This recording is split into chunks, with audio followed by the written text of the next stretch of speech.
Good morning, class. My name is Kaylon Williams, and today we'll be talking about how the reaction of fear on media content will affect the next generation. Before we dive into how it will affect the next generation, we all must understand what fear is. According to the Webster Dictionary, fear is an unpleasant, often strong emotion caused by anticipation or awareness of danger. And so basically, what I got from that, which hopefully you think the same way that I think in this situation, is that fear is basically an emotion caused when you see something that you obviously are not used to, such as like a tarantula or like a snake, something that you're not really used to seeing, and it might be a little frightening, a little shaken up, but basically that's what fear is. And uh, Dr. Thierry Steimer says that the concept of they basically was saying that the main function of fear is to signal danger, threat, or motivate conflict and to trigger appropriate adaptive responses. And basically, Dr. Steimer is saying that you can obviously kind of learn. It's a motivational, like it's kind of, it's like you can learn from being afraid, and it's just like it's an adaptive thing. So like it's gonna happen. Like you're gonna be afraid at some point in time. Like you're always gonna be like there's always gonna be something that you need to be fearful of. And so basically, in my thesis, I go to talk about how fear has a reaction, like what type of reaction you can get from fear that will lead to, the same fear that, we grew up on. And so basically, I used three media outlets, and the three media outlets that I chose to talk about was the internet, television, and video games. And basically, in my thesis, I go and I talk about how fear will have a negative effect. Well, what type of effect what type of reaction you'll get from fear for the next generation, and how there's different ways that people would take it. And so basically, I had talked about how I had talked about video games, and in video games you tend to see that there's certain video games that that are supposedly not supposed to be played, especially at like a young age, or not like games at all, especially with the society that we live in. They make it hard for kids to want to try to pursue stuff, because at the end of the day, like, people are always going to say that it's because of like what they see that is going to trigger them to do the stuff that they do, especially like when you play games like Grand Theft Auto, Call of Duty, where it's a lot of killing. One may think that you like that's okay, like I can go shoot this person and I'll win the game or something, when ideally, if you do that, like you're gonna go to jail, and you're just not gonna be a happy person. But according to the Digital Lab Wellness, they said that complied based on priority user data from fandom.com in a global study that examines JPW gamer motivations and behaviors varies by generation. The report found that 52 researchers shows that exposure to news programs and fictional media such as video games, movies, televisions, TV shows can cause children to experience fear and anxiety. And so 52 people, according to the Digital Wellness Lab, 52 researchers discovered that through TV, through video games, through fictional stuff, can cause children to have fear and anxiety. So my question is, if we know all of this stuff, why do parents allow their children to watch the stuff that they do, such as Harry Potter, the news, play, like I said earlier, Call of Duty, GTA, knowing that there's stuff throughout these things that I'm naming that you have a problem playing and having an issue in teaching your child fear, basically.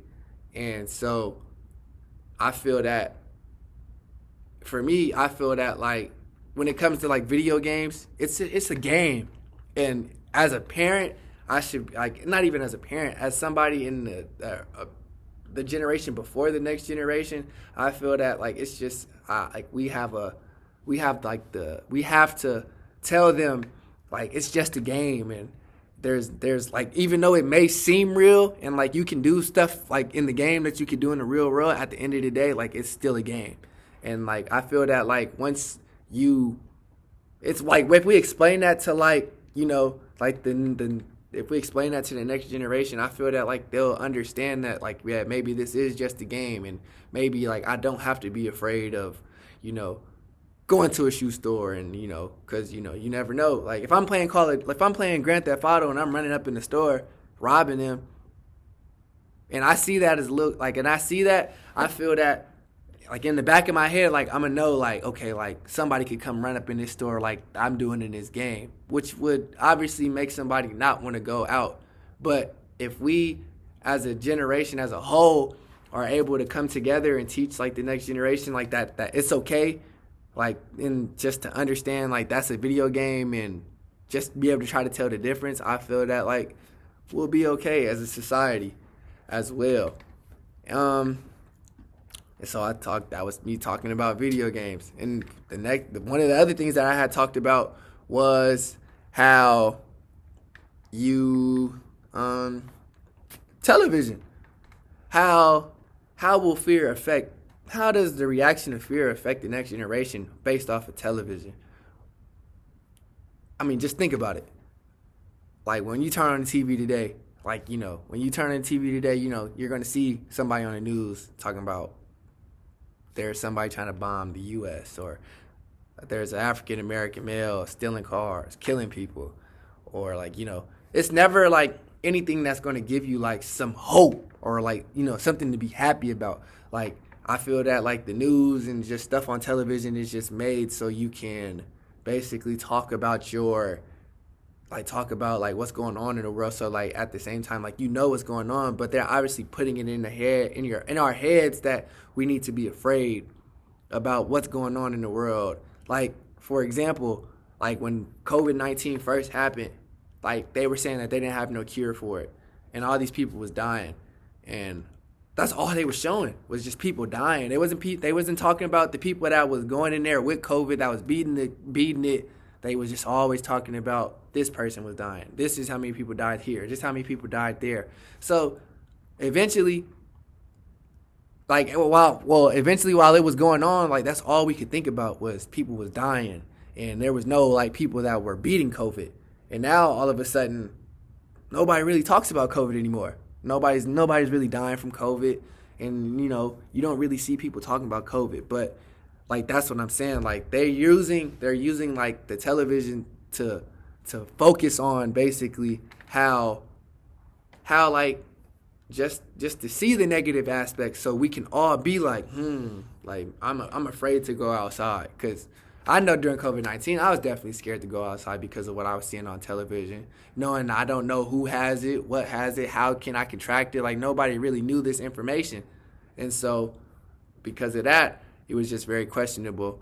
And I feel that like television will have a definitely a very, very, very fearful reaction on the next generation, especially knowing like what we grew up on. And Lisa Kim basically says that, think of our generation.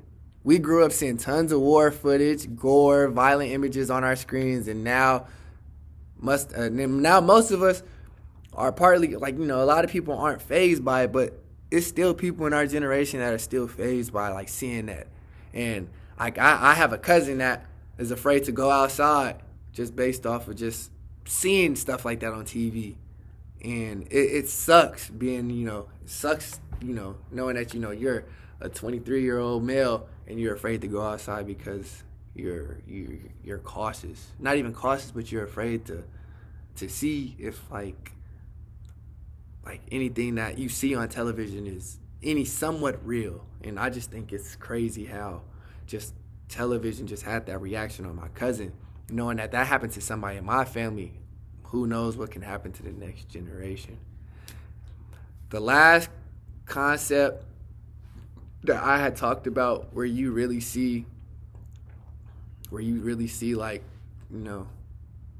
fear, and where you could really actually find it. And I think this is probably like the number one place where you can find fear for the next generation, and how it would really have like a really bad reaction is the internet. Just think about it. Like, how can the internet be fearful? Is how you might be looking at me asking me that question right now. Like, bro, like, how can the internet be fearful, bro? Well, like, we can use the internet to look up anything in the world. So anything, like I could look up what size shoes Shaq wear, or how tall the biggest person in the world ever was, or who's the fattest person in the world, or who's running for president. Like, and I'm gonna get those answers. And because I can get those answers on the internet, imagine what type of answers you can get from the next, like what answers can the next generation get off the internet? Such as, I don't know, like you could be playing a game, like your child could be, like, let's just say we're all adults. We all grow up, we all have kids. Now let's just say you catch your child on the internet looking at something that they're not supposed to. At the end of the day, like, you're a parent, you're gonna feel some type of way because of what you've seen your child looking at, and you're gonna be afraid of them using the internet because they found something that you obviously didn't want them to know about yet.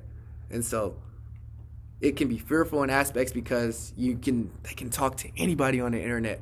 Like, you can talk to anybody. You don't know who they are, what games they playing, how old a person really is, and they could just be playing these little kid games and trying to get stuff from these little kids. Like, and that's very fearful. Not even for just, like, as a parent, like, even just in general, because you got to be real cautious about what you see. I mean, what you say and what you do on the internet, especially not even on the internet, just in media, period, because, like, it's people watching. And then when it's people watching, people tend to do stuff to manipulate people, get over on people. And, for me, I honestly wouldn't want my child to have to be able to put their information and stuff online, because just know, like, what type of reaction, like, they can get, especially not even them, just me as well as a parent. And so basically, that's just a couple of the things that I had talked about in my thesis. I know in class, I'm gonna probably have you guys read it, pick out a couple points and see, like, how you guys really think. But I'm sorry that I couldn't have been in there in person with you guys, but this is basically me explaining it, and I hope you guys enjoyed it just as much as I did making it for you guys. But have a great class, and I'll see you guys next semester. Good luck.